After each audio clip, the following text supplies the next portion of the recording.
గోత్రాన్ని ఎన్నుకోవడం, ఆ గోత్రము ద్వారా ప్రత్యేకించి దావీదును ఎన్నుకోవడం దేవుడు తన నడిపింపులోనికి తీసుకుని వచ్చాడు. ఈ మాటలు మనం విన్నాము.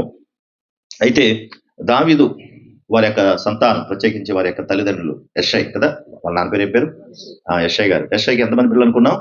8 కుమారులు. అందులో చివరి వాడే దావీదు. అయితే దావీదు చాలా నమ్మకస్తుడు, గొప్పవాడు, భక్తి కలిగిన వాడు, ప్రేమ కలిగిన వాడు, అన్ని విషయాల్లో కూడా దేవునికి నమ్మదగినటువంటి వాడు. అంతేకాకుండా దేవుని మనసెరిగిన వాడు. ఈ విషయాలు కూడా మనం విన్నాం. అయితే దేవుని మనసెరిగినటువంటి దావీదు కూడా ఒక సందర్భంలో దేవుని మాటను త్రోసిపుచ్చి మర్చిపోయినట్టుగా మనం చూసాం. చాలా సార్లు ఎట్లా ఉంటదంటే, అన్ని మనం తెలుసు అనుకుంటాము, మనం పర్లేదు అనుకుంటాము, చాలా గొప్పవాళ్ళమనే అనుకుంటాం, ఫీలింగ్ మనకు ఉంటది. అయితే జరిగేటువంటి సందర్భాలు కొన్ని ఉంటాయి, వాటిని చాలా జాగ్రత్తగా కాపాడుకోవాలి. ఎలాగా అంటే ఎంత విచిత్రంగా, కానీ ముక్కల కూర అంటే ఇష్టం లేని వాళ్ళు ఎవరు ఉండరు, అందరికి ఇష్టమే కదా. అలాంటి పరిస్థితుల్లో ఇది నువ్వు తినకూడదు అని మనకి చెప్పి దాన్ని మన ఎదురుగుండా పెడితే అప్పుడు మన ఫీలింగ్ ఎట్లా ఉంటుంది? ఇది నువ్వు తినకూడదని తెలుసు, ఇది నీకు జబ్బు చేస్తుంది, తింటే నువ్వు చేస్తావని కూడా తెలుసు, కానీ దాన్ని మన ఎదురుగుండా పెడితే ఎట్లా ఉంటుంది? దాని మీద ఖచ్చితంగా ఏం చేస్తుంది? లాగేస్తుంది. అప్పుడు ఆ సమయంలో మనం ఎలా ఉంటామంటే, సత్యసత్యను ఇప్పుడు ఏం చేయాలి? తినేయాలి. చూసా, ఇది ఎందుకు చెప్తుందంటే ఈ ఉదాహరణ, సత్యసత్యాన్ని అర్జెంట్గా దాన్ని తినేయాలి అనిపిస్తాం. అంటే ఏంటి? అక్కడే మన యొక్క స్థితిగతులు, మన హృదయ సంగతులన్నీ అక్కడే ఉంటాయి. ఒక తిండి దగ్గరే నిగ్రహించుకోలేకపోతే పాపపు సంగతులలో ఎట్లా నిగ్రహించుకుంటాం? అర్థమైంది ఈ మాట? ఒక తింటే పోయే ఆహారం దగ్గరే అలాంటి పరిస్థితులు ఉంటే, దావీదు ఎదురుగుండా కనబడినటువంటి స్థితి కనబడతా ఉంటే, ఎలాంటి స్థితిలోనైనా ఎలాంటి వారైనా పడిపోయే ప్రమాదాలు ఉంటాయి. అందుకని దేవుడు ఏం చేశాడంటే, జాగ్రత్త జాగ్రత్త జాగ్రత్త అని చెప్పాడు. తిండి దగ్గరే మనసు నిగ్రహం లేకపోతే, చిన్న ఉదాహరణ చెప్పాను అది, కానీ మనసుకు రాకున్నటువంటి పరిస్థితులు వచ్చినప్పుడు చాలా నిగ్రహ శక్తి చాలా అవసరం. కనుక దావీదు గొప్పవాడే, దావీదు దేవుణ్ణి ప్రేమించేవాడే, దావీదు దేవుణ్ణి ఆరాధించేవాడే, నమ్మకమైన వాడే, యథార్థ హృదయుడే, దేవుడంటే ఇష్టం కలిగిన వాడే, దేవుని ఆజ్ఞలు పాటించేవాడే. కానీ ఆ సమయానికి చూడకూడని దృశ్యాలు చూసేటప్పటికి అవన్నీ పక్కకు పోయి తాను చేయకూడని పని చేసేసాడు.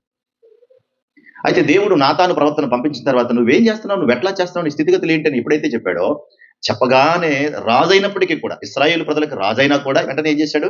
దేవుని యొక్క మాటకు తొలగి దేవుని పాదాలు పట్టుకుని బ్రతిమలాడడం ప్రారంభించాడు. నిజమే, నేను పాపం చేశాను అని ఒప్పుకున్నాడు. ఒప్పుకోవడం అనేది చిన్న స్థితి కాదు, అందులోకి మహారాజు ఒప్పుకోవడం అనేది చిన్న స్థితి ఏమీ కాదు. కనుక ఎప్పుడైనా పొరపాటు జరుగుతున్నటువంటి సంగతులు తెలిసినప్పుడు, ఇది తప్పు అని తెలిసినప్పుడు వెంటనే ఏం చేయాలి? మనం పశ్చాత్తాపడాలి, ఒప్పుకోవాలి, బొకాయించకూడదు, దబాయించకూడదు. ఎక్కువ మంది చేసే పొరపాటు అదే. దేవునికి మనకు ఒక పెద్ద అగాధం లాగా దూరం అయిపోవడానికి కారణం ఏంటి అంటే, దేవుని సంగతి మనం చేసింది ఒప్పుకోము. ఒప్పుకోపోవడం వల్ల జరిగేది ఏంటంటే, నువ్వు చేసిన తప్పును, నువ్వు చేసిన పాపాన్ని కప్పుకుంటావు. కప్పుకోవడం వల్ల మరింత ప్రమాదం. ఎవరికి ప్రమాదం? దేవునికేమీ ప్రమాదం కాదు. ఎవరైతే దాచుకుంటారో, ఎవరైతే దాన్ని లోపలే పెట్టుకుంటారో అది మరింత ప్రమాదం. ఎవడో ఒకడు సిగరెట్ కాలుస్తూ ఉన్నాడట. సిగరెట్ కాలుస్తూ ఉంటే ఇలాగా నాన్న వచ్చేసాడు. గమనాలు నాన్న వచ్చేసాడు కదని చెప్పేసి జాగ్రత్తగా వెనకాల జేబులో దాచుకున్నాడు. వెనకాల జేబులో గమనిలాగా దాచుకున్నాడు. వెనకాల నుంచి పొగొస్తుంది. వాళ్ళ నాన్న ఎప్పుడు వెళ్ళిపోతాడని చూస్తున్నాడు. వాళ్ళ నాన్న అక్కడే నిలబడి ఎదురుగుండా. ఇప్పుడు ఏమవుతుంది చెప్పండి? ఎవరి పెంట కాలుతుంది? ఎవడి శరీరం కాలుతుంది? ఎవడైతే జేబులు పెట్టుకున్నాడో వాడి శరీరమే కాదు. వాళ్ళ నాన్నకేమో నష్టమేమి అక్కడ లేదు. కాబట్టి నువ్వు దాచుకుంటే అది నీకు నష్టం కలిగిస్తుంది, నీకే ప్రమాదాన్ని కలిగిస్తుంది, ఇతరులకేమీ హాని ఉండదు. కనుక నువ్వు చేసిన దాన్ని దేవుని ముందు ఏం చేయాలంటే నువ్వు ఒప్పుకోవాలి, కప్పుకోకూడదు. అందుకే దావీదు రాజైనా కూడా దేవుని ముందు దావీదు దేవునికి కుమారుడే. మనమందరం ఎట్లయితే దేవునికి కుమారులము కుమార్తెలుగా ఉన్నామో, దేవుని ప్రియమైనటువంటి బిడ్డలుగా ఉన్నామో, దావీదు కూడా దేవునికి కుమారుడే. కనుక కుమారుడు కనుకనే తను చేసినటువంటి తప్పు తెలుసుకుని రాజస్థానంలో దిగి వెంటనే ఆయన పాదాలు పట్టుకున్నాడు. అది పట్టుకోవడం మనం నేర్చుకోవాలి. అలా పాదాలు పట్టుకోవడం నేర్చాలి. ఎప్పుడైనా సరే ఇంకో మాట కూడా జ్ఞాపకం చేస్తాను. చిన్న బిడ్డ తప్పు చేశాడు, వింటున్నారు ఈ మాటలు? బిడ్డ తప్పు చేశాడు. తప్పు చేసినప్పుడు వాడు ఎందుకు చేసావురా అని తల్లిదండ్రులు దండిస్తారు. వాడిని దండించరండి, తప్పు కదా ఎందుకు చేసావు అని దండిస్తారు. దండించినప్పుడు వాడు వెంటనే కూడా అమ్మ నిజమే, నేను తప్పు చేశాను, నేను చేసింది నేను తప్పే చేశాను నిజమే అని హృదయపూర్వకంగా ఆ తండ్రి పాదాలు పట్టుకుని నన్ను క్షమించు డాడీ అంటే తండ్రి ఏం చేస్తాడు? హృదయపూర్వకంగా పాదాలు పట్టుకుంటే తండ్రి ఏం చేస్తాడు? ఆయన సరే బాధేస్తాడా? కొట్టేస్తాడా? అలా కొడితే తండ్రి అవుతాడా? కనుక ఎప్పుడైతే హృదయపూర్వకంగా పాదాలు పట్టుకున్నదో వెంటనే ఆ తండ్రి పోన్లేమ్మా, జరిగింది ఏదో జరిగిపోయింది, ఇక్కడి నుంచి ఇలాంటి తప్పు నువ్వు చేయకుండా చూసుకో, జాగ్రత్తగా ఉండు అంటాడు. దండించి వదిలేస్తాడు. కానీ ఒప్పుకోకుండా నేను ఎప్పుడు చేశాను, నేను ఎప్పుడు అన్నాను, నువ్వెప్పుడు చూసావు, నీకు ఎవడు చెప్పాడు, నీకేం తెలుసు, నువ్వు చూసావా, ఆడెవడో చెప్తే నువ్వు నమ్మేస్తావా డాడీ అంటే ఎలా ఉంటుంది డాడీ? అప్పుడు ఏమనిపిస్తుంది డాడీ మనకి? చేసింది కాకుండా మళ్ళీ బొగాయిస్తావా, దబాయిస్తావా నువ్వని అంతకుముందు చేత్తో కొట్టేవాడు ఇప్పుడు ఏం చేస్తాడా? పెద్ద కర్ర తెస్తాడు. దేవుడు కూడా అంతే, దేవుడు కూడా అంతే. ఒప్పుకుంటే ఆయన ఐస్ ముక్కలా కరిగిపోతాడు ఆయన. ఒప్పుకున్న తర్వాత మళ్ళీ తప్పు చేస్తే క్షమించడు. ఒప్పుకున్నావు, కప్పుకోలేదు, నేను చేసింది తప్పు అని ఒప్పుకున్నావు దేవుని ముందు, ఆయన ఐస్ లాగా కరిగిపోతాడు, హృదయాన్ని అత్తుకుంటాడు, ఇంకెప్పుడు మళ్ళీ తప్పు చేయొద్దంటాడు, నిన్ను మంచి మార్గంలో నడిపిస్తాడు. నీ మనసు ఆయనకి ఇస్తే ఆయన ఏం చేస్తాడు? ఆయన మంచి మార్గంలో ప్రయాణింపచేస్తాడు. మన మనసు ఎప్పుడైతే ఆయన హత్తుకునేటట్టు ఉంటుందో, మనం మనుషులుగా మంచి ఆలోచనలతో మనం నిర్ణయించబడతాం, ఆ విధంగా ప్రవర్తిస్తాం, ఆ విధంగా ఎదుగుతాం, ఆ విధంగా ఫలిస్తాం, మనము అనేకులకు ఆశీర్వాదకరంగా ఉంటాం. ఎంత మంచి మాట. నువ్వు ఎప్పుడైతే కప్పుకుంటావో, దాచుకుంటావో, నీ వల్ల నీ కుటుంబం బాధపడుతుంది, అంతేకాకుండా నీ చుట్టూ ఉన్నవారు కూడా బాధపడతారు. వీళ్ళందరితో పాటు అతి ఎక్కువగా బాధపడేవారు ఎవరంటే, నిన్ను పుట్టించిన నీ సృష్టికర్త ఉన్నాడే, నిన్ను భూమి మీద కన్నాడే, కుమార్తెగా కుమారునిగా, ఆయన కూడా దుఃఖపడి ఏడుస్తాడు. నా బిడ్డలు ఇంత గొప్పగా నేను పెంచితే వీళ్ళు ఏం చేస్తున్నారు, వీళ్ళు ఆమె తిరుగుబాటు చేస్తున్నారు, ఇలా చల్లబడి తిరుగుతున్నారని బాధపడతాడు ఆయన. కనుక ఆ రోజు దావీదు ఏం చేశాడంటే, దేవుని పాదాలు పట్టుకున్నాడు, నాతాను వచ్చి మాట్లాడాడు. ఏం చేసావు దావీదు, నువ్వు చేసిన పనేంటి అని అనగానే వెంటనే కూడా ఒప్పుకున్నాడు, పశ్చాత్తాపడి ఏడ్చాడు. అయితే నాతాను అన్నాడు, నువ్వు చేసిన పనికి శిక్ష ఉంది, అయితే నువ్వు చేసిన పనికి నిన్ను చంపేయాలి. నాతాను చెప్పిన మాట, నిన్ను చంపేయాలి, కానీ దేవుడు నీ పాపమును పరిహరించాడు కాబట్టి నీకు వేయాల్సిన శిక్ష ఆయన వేస్తాడు. శిక్ష వరకే సరిపెట్టాడు, నిన్ను చంపలేదు. ఎందుకు నిన్ను చంపలేదంటే, నీ సంతానమును అభివృద్ధి చేస్తాను, నేను ఎన్నుకున్నాను, నీ ద్వారా నిబంధన చేస్తాను అని మరి వాగ్దానం ఇచ్చాడు కదా ఆయన. వాగ్దానం ఇచ్చిన వాడు ఎవరు అంటే నమ్మదగిన వాడు. Praise the Lord. మనమైతే మాట ఇచ్చి తప్పుతాం, కానీ దేవుడు ఆ మాట ఇచ్చి తప్పేవాడు కాదు. ఒకసారి మాట ఇస్తే మాటను ఇంకెప్పుడు తప్పడాయన. అన్ని విషయాల్లో కూడా మనల్ని ముందుకు నడిపించేటువంటి ఒక ఉన్నతమైనటువంటి స్థాయిలో ఉన్న ఉన్నత విలువలు కలిగినటువంటి దేవుడు ఈ దేవుడు. కనుక ఆ రోజున నాతానుతో చెప్పిన తర్వాత వెళ్ళిపోయాడు. ఆ తర్వాత బత్షెబ అనే కదా భార్య, బత్షెబ ఒక బిడ్డను కన్నది. అయితే బిడ్డ కన్న తర్వాత ఆ బిడ్డకు జబ్బు చేసింది. బిడ్డ కన్నది, కానీ ఆ బిడ్డకు జబ్బు చేసింది. జబ్బు చేస్తే ఎందుకు జబ్బు చేసింది అనంటే, దావీదు చేసినటువంటి పాపానికి, దావీదు ద్వారా జరిగినటువంటి ఆ పాపానికి దేవుడు శిక్ష వేసి ఆ బిడ్డను ముత్తాడు. అంటే జబ్బు వచ్చేలాగా చేశాడు దేవుడు. ఎప్పుడైతే జబ్బు వచ్చేలా చేశాడో ఆ బిడ్డ మంచాన పడ్డాడు. ఇప్పుడు అందరూ కలిసి ఏడుస్తూ ఉంటే, ప్రత్యేకించి దావీదు ఆ బిడ్డ మీద ప్రేమ చొప్పున అక్కడే ఉండి దేవుణ్ణి బతిమాలుకుంటూ ఏడుస్తూ ఉన్నాడు. ప్రభా, నిశ్చితమైతే నా బిడ్డను బతికించు, నిశ్చితమైతే నా బిడ్డను బతికించు అంటాడు. ఆల్రెడీ దేవుడు చెప్పాడు, నిన్ను చంపాల్సింది పోయి అది నీ బిడ్డ మీద పడింది. కత్తి నీ మీద పడాలి, కానీ ఎవరి మీద పడింది? నీ బిడ్డ మీద పడింది. కాబట్టి నీ కడుపును పుట్టినటువంటి ఆ బిడ్డ ఏదైతే చేయకుండా తప్పు చేసి నువ్వు బిడ్డను కనేలాగా చేసుకున్నావు చూసావా, దానివల్ల ఆ శిక్ష బిడ్డ మీదకి వస్తుంది. కనుక ఆ బిడ్డ చచ్చిపోతాడని చెప్పాడు దేవుడు. ముందే ఆల్రెడీ చెప్పేశాడు, ఆ బిడ్డ చచ్చిపోతాడు. మరి అయినా సరే దావీదు ఏం చేస్తున్నాడు? ఇప్పుడు బ్రతిమలాడుకుంటున్నాడు. ప్రభువా, జరిగింది నాయన, క్షమించు ప్రభు, అలా చేయనాయన, ఇలా చేయనాయన, నిశ్చితమైతే బిడ్డను బతికించిన ఆయన అని బతిమాలుకుంటుంటే చుట్టూ ఉన్నటువంటి సైనికులు అందరూ, రాజు కదా మరి, సైనికులు అందరూ చూస్తున్నారు, చుట్టూ ఉన్న జనాభా చూస్తున్నారు, అందరూ కలిసి మాట్లాడుకుంటారు. ఏమంటే, బిడ్డ అలా ఉంటే మన రాజుగారు ఎలాగైపోతున్నాడు రా, మన రాజుగారు ఎంత బాధపడుతున్నాడు రా అని వాళ్ళు కూడా ఆయనతో పాటు కూర్చుని బాధపడుతున్నారు. మహారాజు కదా మరి, ఆయన దావీదు ఇశ్రాయేల్ రాజ్యానికి రాజు కదా. అందరూ కలిసి ఏడుస్తూ ఉండగానే ఆ బిడ్డ చచ్చిపోయాడు. జబ్బు చేసి మంచాల మీద పడ్డాడు, ప్రాణాపాయ పరిస్థితిలో ఉన్నాడు, ఏడుస్తూ ఉన్నాడు. అలా ఏడుస్తూ ఉండగానే బిడ్డ ఏమైపోయాడు? చచ్చిపోయాడు. బిడ్డ చచ్చిపోయేటప్పటికి వీళ్ళు మాట్లాడుకుంటున్నారు. ఈ ఏడుపులో ఉపవాసం ఉండి ఏడుస్తున్నటువంటి దావీదుకు బిడ్డ చచ్చిపోయిన సంగతి తెలియదు. బతుకున్న బిడ్డను, ఏదో రకంగా జబ్బు చేసిన బిడ్డను బతికించమని కోరుతున్నాడు, చావకుండా చూడమని కోరుతున్నాడు. కానీ బిడ్డ ఏమయ్యాడంటే చనిపోయాడు. సమయానికి ఏం జరిగిందో తెలుసా? సైనికులందరూ చుట్టూరు కూర్చుని మాట్లాడుకుంటున్నారు. ఏమనంటే, ఒరే, బిడ్డకు జబ్బు చేసినప్పుడు మన రాజు గొల్లుమని ఏడుస్తూ ఉన్నాడు, ఇప్పుడు బిడ్డ చచ్చిపోయాడురా, ఇప్పుడు చచ్చిపోయాడని తెలిస్తే ఏం చేస్తాడో ఏమో, బాధలో ఉండి చాబతుకులో ఉంటేనే ఎలాగైపోయాడు, ఇప్పుడు చచ్చిపోయాడని తెలిస్తే ఏమైపోతాడో ఏమో అని వాళ్ళు గుసగుసలు ఆడుకుంటుంటే ఆ గుసగుసలు రాజు గారికి వినబడ్డాయి. అప్పుడు రాజు అంటున్నాడు, ఈ గుసగుసలు అంటున్నాడు, బిడ్డ చనిపోయాడా అని అడుగుతున్నాడు. బిడ్డ చనిపోయాడా? అవునయ్యా, చనిపోయాడయ్యా బిడ్డ, లేడయ్యా, ఇక భూమి మీద లేడయ్యా, చచ్చిపోయాడయ్యా అన్న. అప్పుడు దాకా ప్రాణాపాయ పరిస్థితిలో ఉన్నప్పుడు అందరూ చుట్టూ కలిసి కూర్చుని, అమ్మ అయితే అమ్మ, నాన్నైతే నాన్న, బిడ్డలైతే బిడ్డలని గొల్లుమని ఏడుస్తాం కదా. ఏడవ మనం సహజంగా ఏడుస్తాం. వాళ్ళతో ఉన్న బంధాన్ని బట్టి, వాళ్ళతో ఉన్న ప్రేమను బట్టి కొంతకాలం మనతో పాటు తిరిగారు గట్టి, అమ్మ అనుకోండి ఇంకా ఎక్కువ కదా, నాన్న అయితే ఇంకా ఎక్కువ కదా, బిడ్డలైతే ఇంకా ఎక్కువ కదా. కనుక వాళ్ళతో పాటు కొంత బంధం ఉంది కాబట్టి, కలిసి ఉన్నాం కాబట్టి, ఆ బంధాన్ని బట్టి దుఃఖపడి ఎంతో ఏడుస్తాం. కానీ నిజంగా అప్పుడు దాకున్నటువంటి వాళ్ళు చనిపోతే ఒకేసారి అందరూ గొల్లుమని పెద్దగా ఏడుస్తాం. ఏడమండి. అప్పుడు చుట్టూ ఉన్న వాళ్ళు కూడా అనుకుంటారు, ఓహో ఏమయ్యాడంటే పోయాడు అని అందరూ అనుకుంటారు. అలాంటి పరిస్థితిలో బిడ్డ పోయాడు అని తెలియగానే వెంటనే కూడా దావీదు ఏం చేశాడో తెలుసా? చూడండి, ఒక మాట చదివిస్తాను మీకు. చూడండి ఒకసారి, సమూయేలు 2వ గ్రంథం 12వ అధ్యాయం. సమూయేలు 2వ గ్రంథం 12వ అధ్యాయం 20వ వచన భాగం. చెప్పినప్పుడు జాగ్రత్తగా వినండి, చదవనప్పుడు చూడండి అంతే. సమూయేలు 2వ గ్రంథం 12వ అధ్యాయం 20వ వచన భాగం. అప్పుడు దావీదు నేల నుండి లేచి స్నానము చేసి తైలము పూసుకుని వేరు వస్త్రమును ధరించుకుని యెహోవా మందిరములో ప్రవేశించి మ్రొక్కి తన ఇంటికి తిరిగి వచ్చి భోజనము తెమ్మనగా వారు వడ్డించిరి. అప్పుడు అతడు భోజనము చేశాను. బిడ్డ ప్రాణాపాయ పరిస్థితిలో ఉన్నప్పుడేమో ఉపవాసం ఉన్నాడు. ఈ మాట గ్రహించాలి. బిడ్డ ప్రాణాపాయ పరిస్థితిలో ఉన్న ఉపవాసం ఉన్నాడు, ప్రార్థన చేశాడు, దేవుణ్ణి బతిమాలుకున్నాడు.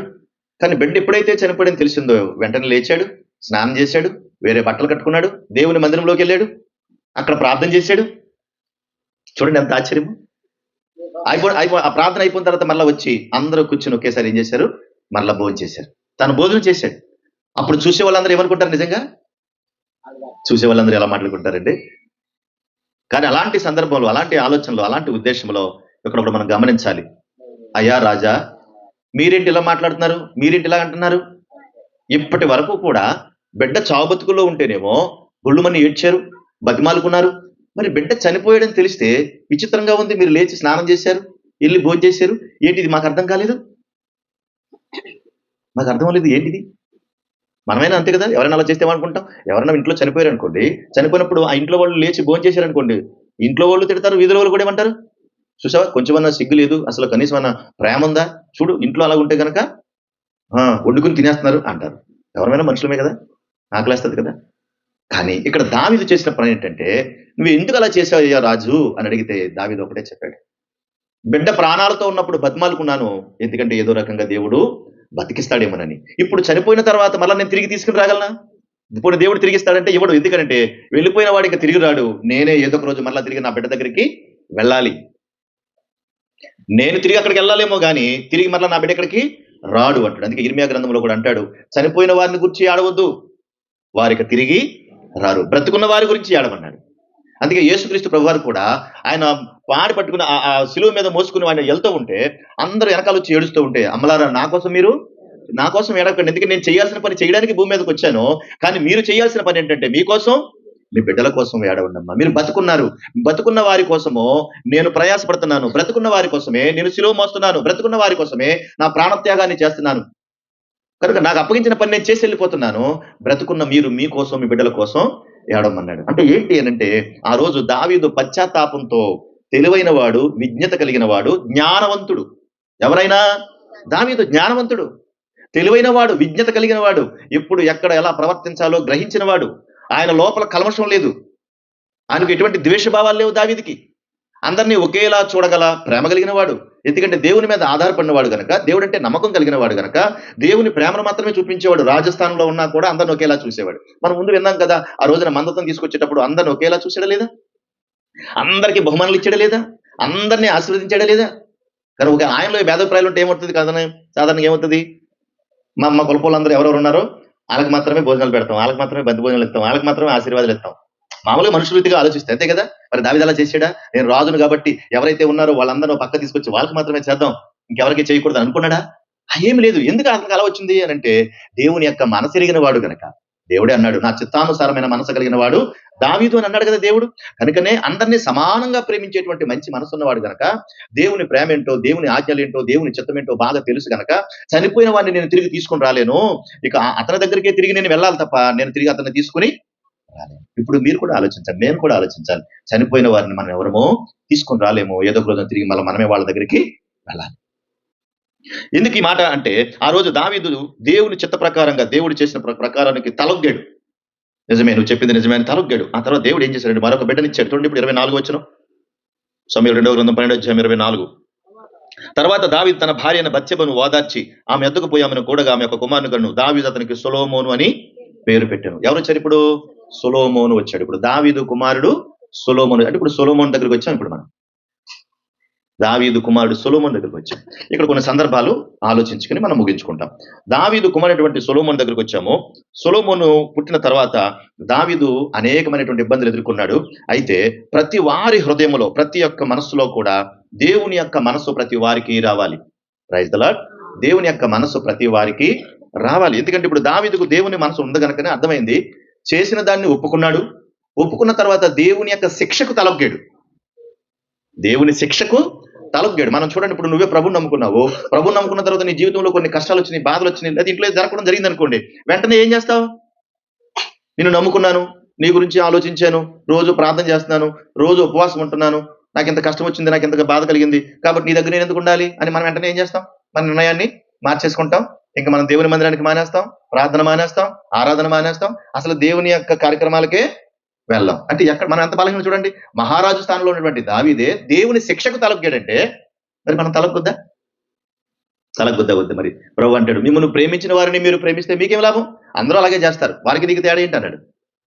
అంటే అందరినీ సమానంగా చూస్తాడు. కాబట్టి దేవుడు ప్రేమించి ఆశీర్వాదం ఇచ్చినప్పుడు, దీవెనిచ్చినప్పుడు మనం ఎలాగైతే తీసుకున్నామో, నువ్వు చేసిన పనికి దేవుడు శిక్ష వేస్తే ఆ శిక్షను కూడా స్వీకరించే మనస్సు ఉండాలి.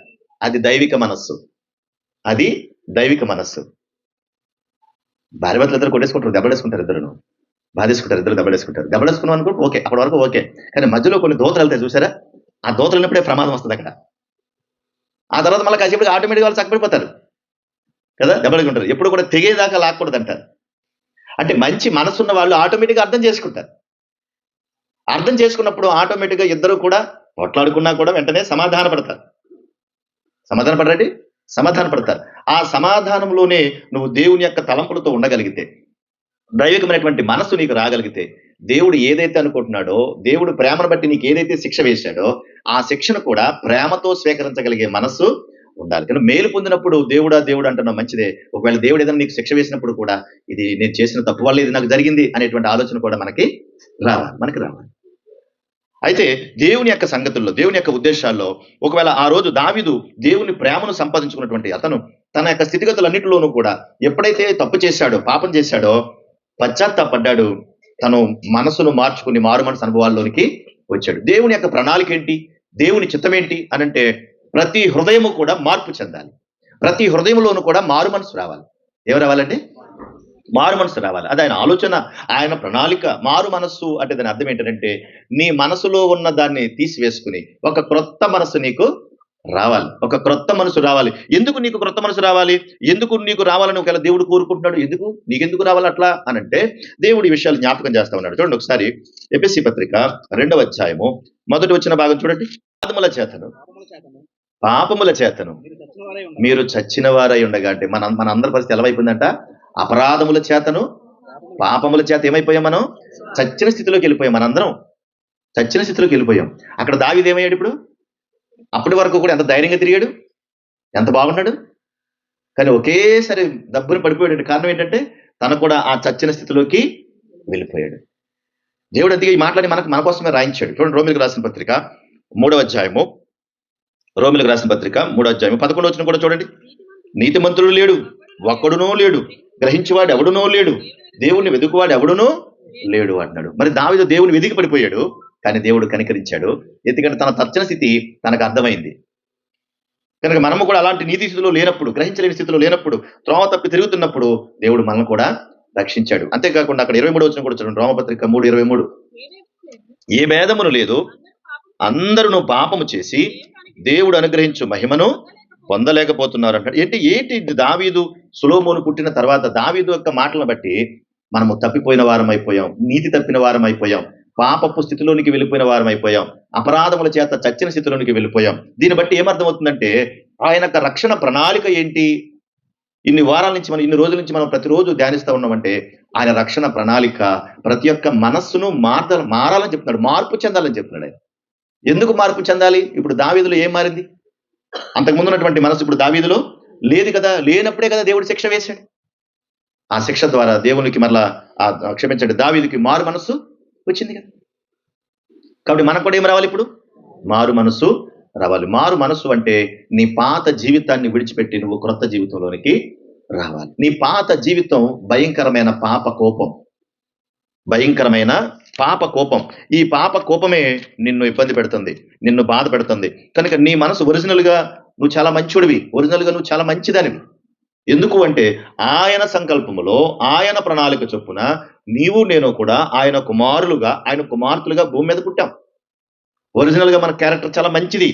కానీ భూమి మీదకి వచ్చిన తర్వాత ఈ భూమి మీద ఉన్నటువంటి సంగతులను చూసి వాటిని ఆశించి మోసపోయి అప్పుడు మనం మోసపూరితమైనటువంటి వారిగా మారిపోయాం. ఆ మాట కూడా బైబిల్ ఈ మాట దేవుడు రాయించాడు. యోహాను రాసిన మొదటి పత్రిక 2వ అధ్యాయం, యోహాను రాసిన మొదటి పత్రిక 2వ అధ్యాయం 35 వచ్చిన భాగం 15-16, 2:15-16. ఈ లోకమునైనను లోకములో ఉన్న వాటినైనను మీరు ప్రేమించొద్దు, మీరు ప్రేమించొద్దు. ఈ లోకమునైనను లోకములో ఉన్న వాటిని మీరు ప్రేమించకండి అంటాడు. ఎందుకు ఈ లోకాన్ని ప్రేమించకూడదు? ఈ లోకములో ఉన్న వాటిని ఎందుకు ప్రేమించకూడదు? చదువు ఆయన. ఎవడైనను లోకమును ప్రేమించిన తండ్రి ప్రేమ వానిలో ఉండదు అన్నాడు. లోకములో ఏముందని తండ్రి లోకాన్ని ప్రేమించొద్దు అంటున్నావు? ఎందుకు నీ ప్రేమను మాకు దూరం చేస్తానంటున్నావు? కారణం ఏంటి అంటే ఈ లోకములో ఉన్నదంతయో శరీరాశ అన్నాడు. ఏంటది? శరీరాశ అంటే ఈ లోకమంతా కూడా శరీర సంబంధమైన ఆశలతో, కోరికలతో నిండిపోయింది. మరి దావీదు ఎందుకు మేడెక్కాడు? మేడెక్కడం వల్ల కదా అక్కడ పొరపాటు ఉంది. ఆ కోరికలు తీర్చుకోవడం కోసమే కదా తప్పు చేశాడు. కనుక శరీర సంబంధమైన కోరికలతో నిండిపోయింది ఈ లోకం. చాలా ప్రమాదకరమైన పరిస్థితులు ఉన్నాయి. అందుకనే కదా ఈరోజు కుటుంబాల మధ్య సమాధానం ఉందండి. అన్నదమ్ములు పట్టలేదు, అక్కచెల్లెలు పట్టలేదు, భార్యభర్తలు పట్టలేదు. ఎంత ఇబ్బంది పడుతున్నారండి. సమాధానం లేనటువంటి పరిస్థితులు వచ్చేసినాయి. ఎప్పుడు చెప్తాను ఈ మాట నేను? ఒకరి మనసు ఒకరికి తెలుసా? రాత్రి కూడా చెప్పినట్టు గుర్తు. ఒకరి మనసు ఒకరికి తెలుసా? భార్య మనసు భర్తకు తెలుసా? ఏమంటే తెలుసండి? అబ్బాయి నా భార్య మనసు అంటే నాకు బాగా తెలుసండి. పెళ్ళైన దగ్గర నుంచి ఇప్పటి వరకు కూడా అసలు ఎప్పుడు ఏం చేస్తుందో, ఎలా ఉంటుందో నాకు బాగా తెలిసి చెప్పగలమా? ఎందుకు చెప్పలేకపోతుందండి? నువ్వు అర్థం చేసుకునే పరిస్థితి నీకు లేదు. 30 సంవత్సరాలు అయిందండి అంటున్నారు, 10 సంవత్సరాలు అయింది అంటున్నారు. అయినా ఒకరి మనసు ఒకరు తెలుసుకునే పరిస్థితులు లేవు. అందుకే ఏమవుతుందంటే కుటుంబాలు విడిపోతున్నాయి, భార్య భర్తల మధ్య సంబంధాలు పోతున్నాయి, ఆఖరికి బిడ్డల మధ్యలో కూడా సంబంధాలు పోతున్నాయి. చిన్నప్పుడు బాగా కొన్ని తల్లిదండ్రులు ఎలా ఉంటుందంటే, చిన్నప్పుడు చాలా బాగుండేవాడండి నా కొడుకు, మంచిగా అన్ని మాటలు వినేవాడండి, చాలా బాగుండేవాడండి, బుద్ధిగా, నల్లగా, ఎర్రగా, తెల్లగా, వాడు చూస్తూ ఉంటే ఎంత అందంగా ఉండేవాడండి. ఇది ఎదిగిన తర్వాత చెడిపోయాడని బిడ్డలు చూసి బాధపడే వాళ్ళు తల్లిదండ్రులు ఎంతమంది ఉన్నారు? అప్పుడప్పుడు ఏమనిపిస్తుంది అంటే అసలు ఎదిగిపోయారు కానీ ఎదగకుండా ఇలాగే ఉంటే ఎంత బాగును. వాడు అలాగే తప్పడలు వేసుకుంటే అలా పోతుండే, సంకర వేసుకుని రారా రారా అని శివుడు ముక్కేసుకుని ఆ ముక్కులన్నీ తీస్తా ఉండి ఎదిగితే ప్రమాదం అయిపోతుంది వీళ్ళతో. ఎదిగొచ్చిన తర్వాత ప్రమాదం అయిపోతుంది వీళ్ళతో. వెతకకుండా అలాగే ఉంటే ఎంత బాగుంటారండి వీళ్ళు. ఎంతమంది కంప్లైంట్ చేస్తున్నారు తెలుసా? అయ్యా నా కొడుకు నా మాట వింటలేదయ్యా, ప్రార్థన చేయండి అయ్యా. ఎంతమంది అంటారు తెలుసా? అయ్యా నా కూతురు చెప్పిన మాట వింటలేదయ్యా, ఎలా పడితే అలా ఉంటుందయ్యా, ప్రార్థన చేయండి అయ్యా. అయ్యా మా ఊరు నన్ను కొడుతున్నాడయ్యా, ప్రార్థన చేయండి. ఎంతమంది చెప్తున్నారు అనుకుంటున్నారు? ఎందుకు ఇదంతా అంటే లోక సంబంధమైనటువంటి నేత్రాస వాళ్ళ లోపలికి వచ్చేసింది. లోకం, రంగుల ప్రపంచం అందంగా కనబడుతుంది. ఇప్పుడు అమ్మ కన్నా, నాన్న కన్నా, అన్నిటికన్నా గొప్పగా కనబడుతుంది. దానివల్ల లోకాన్ని ప్రేమించడానికి ఎక్కువ ఇష్టపడ్డారు. అందుకే నీకు మారు మనసు కావాలి, అందుకే నీ మనస్సు మారాలి. అది దేవుడి కోరిక, అది ఆయన ప్రణాళిక. చిన్న చిన్న పిల్లలు ఉన్నప్పుడు నిజంగా కూడా ఒక్క పిల్లలైనా సరే చూడండి, చిన్నప్పుడు ఎంత బాగుంటాయండి, ఎంత బుద్ధిగా ఉంటాయండి. ఎదిగిన తర్వాత అది కుయ్యో మర్రో అంటే మనకి సిరగొత్తా ఉంటుంది. కానీ చిన్నప్పుడు ఎంత బాగుంటాయో. పిల్లలు కూడా చిన్నప్పుడు చక్కగా ఉంటున్నారు, ఎదిగిన తర్వాత వాళ్ళు చేసే పనులు తట్టుకోలేక చాలా మంది తల్లిదండ్రులు చచ్చిపోయారమ్మా.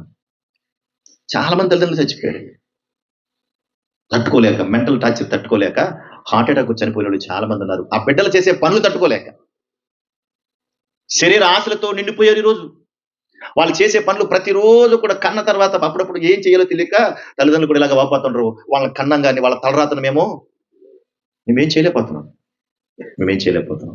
అందుకే దావీదుకి అన్ని తెలుసు, దావీదుకి ఇవన్నీ తెలుసు. ఆ రోజున యాకోబుకు తెలుసు, ఇశ్రాయేలు జాతి యాకోబుకు తెలుసు. అలాంటివన్నీ కూడా వాళ్ళు ఎదుర్కొంటూ వచ్చారు. మన పూర్వీకులు మనం నిందిస్తాం, అప్పుడు మన పెద్దోళ్ళు కూడా నిందిస్తాం.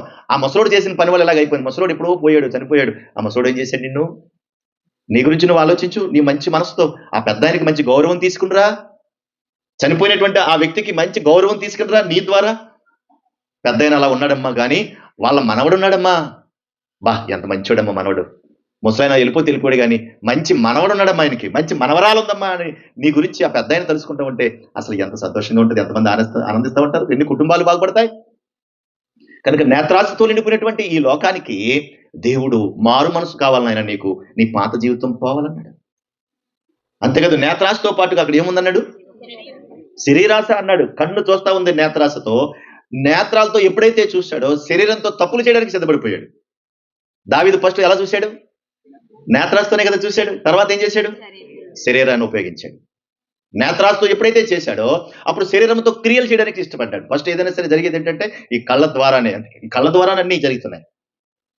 అన్న అంటాడు, అక్కయ్య అంటాడు, తమ్ముడు అంటాడు, చిన్నానంటాడు, పెదనాన్న అంటాడు, మావయ్య అంటాడు, వదిన అంటాడు, అన్నయ్య అంటాడు. కానీ చూసే చూపు వేరే, చేసే పని వేరే, మాట్లాడే విధానం వేరే.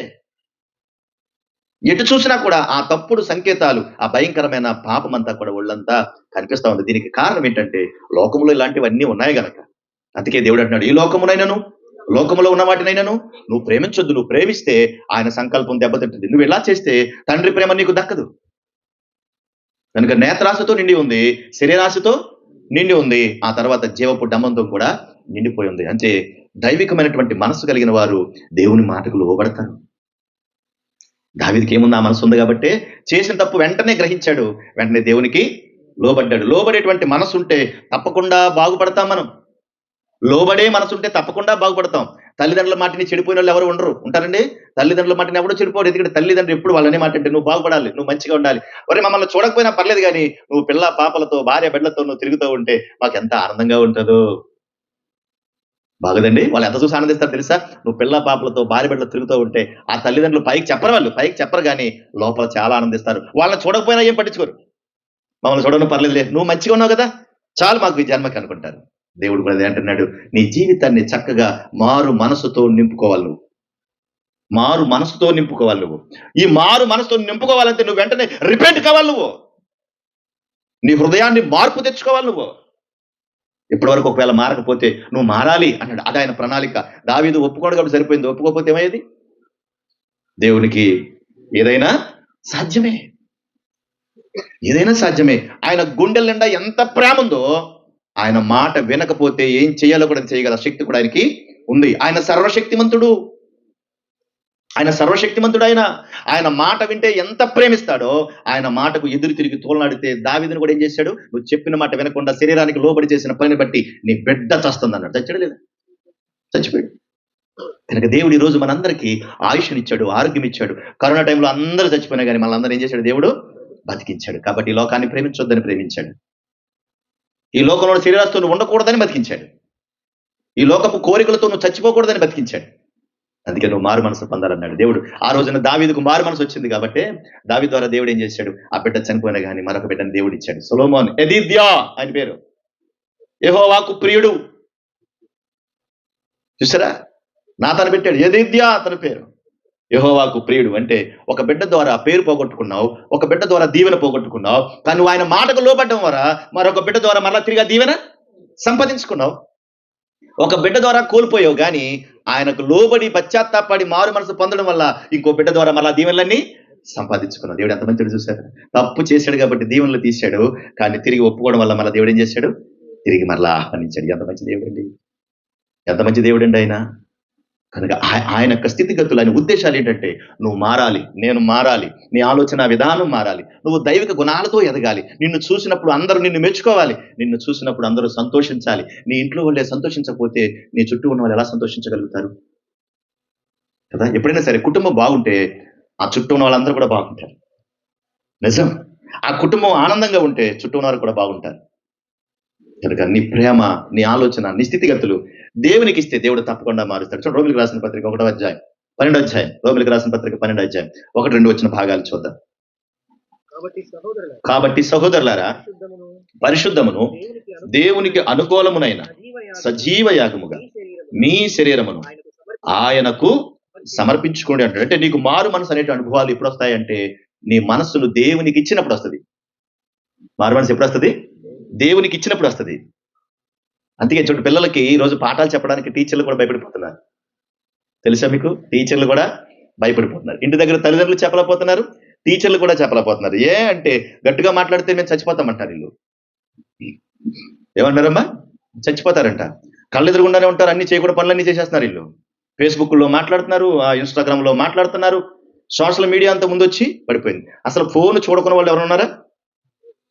ఉన్నారా? ఇంత బుడ్డోడికి ఫోనే, అంత పెద్దోళ్ళకి కూడా ఫోనే. మనకు తెలియదు అందులో ఏముందో, తల్లిదండ్రులు కూడా తెలియదు. ఒకవేళ తండ్రి వచ్చి మాట్లాడినా కూడా, తల్లి వచ్చి మాట్లాడినా వెళ్ళు నీకేం తెలుసు, పాత చింతకాయ పచ్చడి, నువ్వు ఎప్పుడో పూర్వకాలం దాని, నువ్వు పూర్వకాలం వాడు, నీకేం తెలుసు, నాకేం తెలుసు. అందులో ఎన్ని కొమ్ములెట్టాలో, ఎన్ని ఫోటోలు ఎట్టాలో, దానికి మళ్ళీ ఎన్ని లిప్టిక్లు ఎట్టాలో అన్ని దాంట్లో పాముకుని ఆ ఫేస్బుక్లో, యూట్యూబ్లో పడిపోతున్నారు. అందులో ఏమవుతుంది వీళ్ళందరికంటే, దేవునికి ఇవ్వాల్సిన మనస్సు తీసుకెళ్లి సోషల్ మీడియాకి ఇచ్చారు. అర్థమైందా? దేవునికి ఇవ్వాల్సినటువంటి ఆ జీవితాన్ని దానికి ఇచ్చేసారు. అందుకే ఎలా చూసినా, ఎవరు చూసినా కానీ అందంగానే కనబడుతున్నారు. అందమైనటువంటి ఫోటోలు తీశారు. రోడ్డు అంటే ప్రయాణం వస్తూ ఉంటే రోడ్డు పొడుక్కి కూడా ఫోన్లు మాట్లాడుకునే వాళ్ళును, ఫోటోలు తీసుకునే వాళ్ళు అండి. నిన్న 2కి వెళ్తా కూడా అలా కూర్చొని కూడా చూసుకుంటాడు. ఇంకా రోడ్డు చెప్పలే ఏం చెప్తాను అంటే, ఎంత అతుక్కుపోయి చూడండి, ఇది చూస్తేనే కానీ అది రాదాడికి. నిజం నిజం ఇదంతా. బాత్రూంలోకి వెళ్ళేటప్పుడు కూడా ఫోన్ కూడా పట్టుకెళ్ళిపోతున్నారండి. ఆఖరికి అన్నం తినేటప్పుడు కూడా అన్నం తింటాడు, ఏంటో తెలియదు, ఫోన్ చూస్తున్నాడు. ఇక్కడ ఏమన్నో తెలియదు, అడిగి ఇక్కడ ఏం పెట్టినా తినేస్తాడు. పెట్టకూడదు ఇక్కడ పెట్టినా కూడా ఈ ఫోన్ చూసి కూడా తినేస్తాడు. అంటే ఎంత దిగజారిపోయారు పరిస్థితులు అంటే, మానవ జీవితం సర్వనాశనం అయిపోవడానికి ఇదొక కారణం. మనకు తెలియకుండా కూడా అపవాది అలాంటి కారణాలు సృష్టిస్తాడు. దావీదు యుద్ధానికి వెళ్ళాల్సినోడు యుద్ధానికి వెళ్ళకుండా పైన మేడెక్కడం ఏంటండి? అలా సృష్టిస్తాడు, అలా కల్పిస్తాడు. అవసరమైతే ఆ స్పేస్ ఇస్తాడు మనకి. స్పేస్ లో దేవుని పెట్టుకుంటే బాగుంటావు, కానీ స్పేస్ ఇచ్చి నిలబడితే కనుక నువ్వు బుక్ అవుతావు. ఎంత ఎడిక్ట్ అయిపోయి చూసారు ఇప్పుడు. కారణం ఏంటి? సహోదరులారా, మీ శరీరములను సజీవ యాగముగా ఎవరికి అన్నాడు దేవుడు? నాకు ఇవి అన్నాడు. కానీ మనం ఎవరికి ఇచ్చేసామంటే, అదిగో ఆ సోషల్ మీడియాకి ఇచ్చేసాం, లోకానికి ఇచ్చేసాం. తప్పుడు సంకేతాలు వెళ్తున్నాయి, తప్పుడు మార్గాల్లోకి వెళ్తున్నాయి. ఒకవేళ అమ్మ బాబు నిలబడి రే తప్పిది చేయకూడదు నువ్వు అని అంటే, వాళ్ళ మీద కూడా తిరుగుబాటు చేసే పరిస్థితి వచ్చేసింది. చచ్చిపోతామంటున్నారు, ఊరేసుకుంటామంటున్నారు, కాళ్ళు దూకుతామంటున్నారు, మందు తాగుతామంటున్నారు.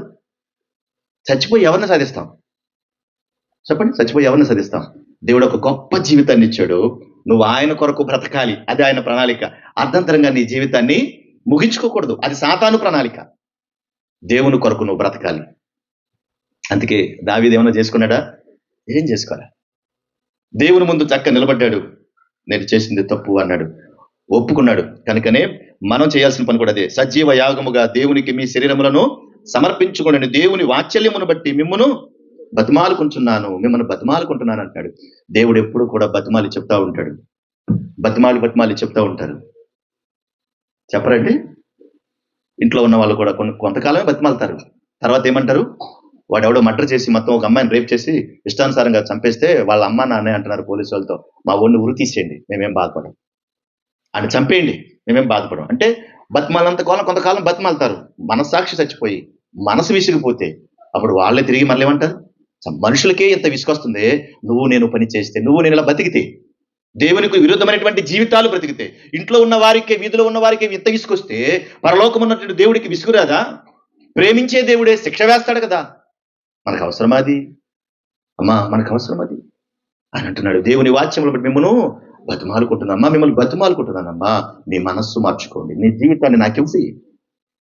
బతిమాలుకున్నప్పుడే పట్టుకోవాలి. యెహోవా దొరుకు కాలమునందే ఆయనను వెతకుడి అన్నాడు. ఆయన దొరుకు కాలంలోనే పట్టుకోవాలి. ఆ తర్వాత నువ్వు పాదాలు పట్టుకున్నావన్న ఆయన దొరకడు. నన్ను క్షమించు ప్రభువా అన్న క్షమాపణ దొరకదు. ఎవరు నిన్ను ప్రేమించే స్థితిలోనికి ఉండదు. అనాథ శవములాగా వీధులు పడాలి. ఎవరు చూసే దిక్కుండదు, మంచినిచ్చే దిక్కు కూడా ఉండదు. అలాంటి స్థితులు వచ్చేస్తాయి. ఆయన ప్రేమించినప్పుడే, ఆయన దొరికినప్పుడే నువ్వు పట్టుకోగలిగితే ఆయన దొరుకుతాడు.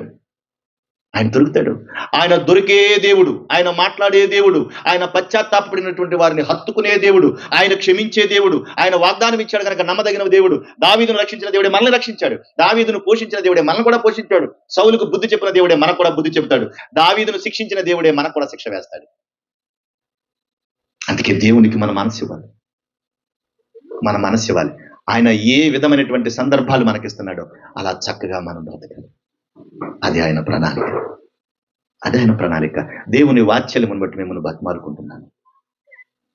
మీ మనస్సు మార్చుకోండి. మీరు మారు మనసు పొందండి. మీ మనస్సును ఆయనకి ఇవ్వండి. మీ మనస్సు మారి నూతన మగుట వలన మీరు రూపాంతరం పొందండి. అదే ఆయన ప్రణాళిక. కనుక దావీదు తన చిత్తానుసారంగా తన జీవితాన్ని కాపాడుకున్నందుకు మరొక గొప్ప బహుమానం దేవుడు సొలొమోను ఇచ్చాడు. సొలొమోను ద్వారా దావీదు అనుకున్న వాటినన్నిటినీ కూడా జరిగించాలని సంకల్పించాడు. Praise the lord. అసలు ఎంత సంతోషం చూడండి. దావీదు తన జీవితంలో చేయాలనుకున్నది ఏంటి? దేవా నేను అంతఃపురంలో నివాసం ఉంటున్నాను, కానీ నీ మందిరం ఎక్కడుంది నాయన? ఎక్కడుంది? నీ మందసం ఎక్కడుంది నాయన? డేరాల మధ్యలో ఉంది. నీ కొరకు ఒక మంచి మందిరాన్ని నేను కట్టాలి ప్రభు అంటే, నువ్వు చెయ్యొద్దులే, నీ కొడుకు చేస్తాడు. ఇప్పుడు సొలొమోను ద్వారా దేవుడు తన సంకల్పాన్ని నెరవేర్చాలనుకుంటున్నాడు, తన ప్రణాళికను నెరవేర్చాలనుకుంటున్నాడు. ఏం చేయాలో, ఎలా చేయాలో అన్నిటినీ కూడా చక్కగా నడిపించడానికి దేవుడు సిద్ధపడ్డాడు. దావీదు కూడా దానికి సమ్మతించాడు. చూసావా, దావీదు పశ్చాత్తాపంతో తిరిగి మరలా ఆశీర్వాదాలు సంపాదించుకున్నాడు. ఈ దేవుడు నమ్మితే ఆశీర్వదించే దేవుడు, నమ్మితే ఆశీర్వదించే దేవుడు. ఎంత మంచి దేవుడు అండి. అంతే వెంటనే కూడా దావీదు తలొగ్గాడు, సొలొమోనును స్వీకరించాడు. ఆ మాట చదువుకుని మనం ముందుకెళ్ళిపోదాం. చూడండి ఒకసారి, చదవండి అక్కడ మాట మరలా. సమూయేలు 2వ గ్రంథం 7వ అధ్యాయం, సమూయేలు 2వ గ్రంథం 7వ అధ్యాయం 28, 29 వచ్చిన భాగాలు. యెహోవా నా ప్రభువా, మేలు దయచేదును నీవు నీ దాసునైనటువంటి నాకు సెలవిచ్చుచున్నావే. నీవు దేవుడవు గనుక నీ మాట సత్యము. నీవు దేవుడు గనుక నీ మాట సత్యము. మనం అబద్ధాలాడుతాం, ఆయన అబద్ధాలాడే దేవుడు, అబద్ధం మాడనేరని దేవుడు ఆయన. కనుక నీ మాట సత్యము, నీ సన్నిధిని ఉండునట్లుగా దానిని ఆశీర్వదించుము. యెహోవా నా ప్రభువా, నీవు సెలవిచ్చి ఉన్నావు, నీ ఆశీర్వాదమునుంది నా కుటుంబము నిత్యము ఆశీర్వదింపబడును గాక. ప్రభువా, నేను చేసింది తప్పు, నన్ను మన్నించావు, నన్ను క్షమించావు. నీ ఆశీర్వాదం నా కుటుంబంతో నింపుతున్నావు. కుటుంబాలను ఆశీర్వదించే దేవుడైన కనుక సొలొమోను ద్వారా దేవుడు ఎట్లా ఆశీర్వదించాలనుకున్నాడో, ఏ విధంగా ఆశీర్వదించాలనుకున్నాడో, దావీదు చేయాల్సినటువంటి పనులు సొలొమోను ద్వారా ఎలా చేశాడో, ప్రభు చిత్తమైతే మళ్ళా